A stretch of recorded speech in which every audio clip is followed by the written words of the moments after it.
Titans drafted Nicholas Petit-Frere in the 3rd round of last year's draft, and he's gotten off to an encouraging start. We're still a long way from making any sort of declaration about NPF as a player, but based on how he's looked through the first few games, it wouldn't surprise me if he's a league average right tackle by the end of the season.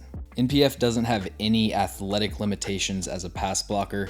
You see the foot quickness and body control when he mirrors speed rushes, and Ryan Tannehill's pocket just has so much more depth with NPF at right tackle. Dillon Radunz would lose the outside to anyone that runs below a 4.7 and can jump a snap count, so Tannehill has the security that he can take a 5-step drop without getting immediately strip sacked. Against really explosive edge defenders, he does have a tendency to lunge and chase at the top of the rush, but I really don't worry about NPF losing the outside. His hand usage is as polished as you'll see for a 3rd round rookie. It's not perfect, but there's a lot to build on. He doesn't have the longest arms, but he's effective with a bunch of different techniques, which maximizes his length and gives him multiple ways to counter different rush moves. And it also makes him less predictable. Dillon Radunz was really only comfortable using a 2-hand strike, so going into that matchup, a pass rusher knows exactly what he's getting on every snap. Just the fact that NPF is comfortable with different punches and he can vertical set or jump set, it just adds a little bit of hesitation to the pass rush because he doesn't know what technique he's getting.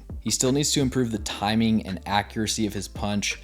I would estimate that 75% of NPF's losses in pass pro come from inside counters, and a lot of times this happens because he telegraphs what he's doing with his hands. So right here, he's just dangling his arms out, which makes him vulnerable to the inside swipe.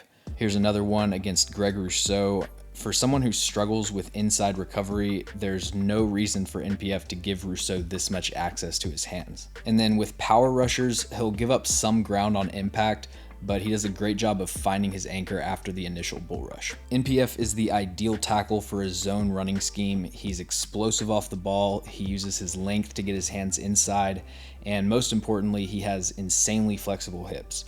When NPF latches onto a reach block, he doesn't just carry it with the flow of the run, he can swivel his hips and direct the block wherever he wants. This also makes him really effective blocking linebackers. He can target at the 2nd level and stay attached for 10 yards downfield. In the first 2 weeks, NPF was a borderline dominant run blocker, but he struggled really for the first time in week 3. Vegas was using a lot of inside movement where they slant in the opposite direction of the first step, and this is difficult to defend, especially in zone blocking, because the offensive lineman's taking a wide step towards the play side, and depending on their aiming point, it can be almost impossible to change direction. NPF has no issues flipping his hips in these situations, and same thing with the 2nd level blocks. He's great at adjusting his blocking angles on the move, but he just doesn't put up much resistance with his catch hand, and Max Crosby was in the backfield all game using these inside slants. It's only 3 games, but Nicholas Petit-Frere is way ahead of where I expected him to be at this point in the season. The run blocking is clearly going to translate, and the pass protection isn't perfect, but I've seen enough flashes and tangible improvements from his college tape to be encouraged about his future outlook. And being able to fill the Titans' need at right tackle in the 3rd round would be huge for John Robinson because his draft misses have started to accumulate and the Titans desperately need young offensive line talent.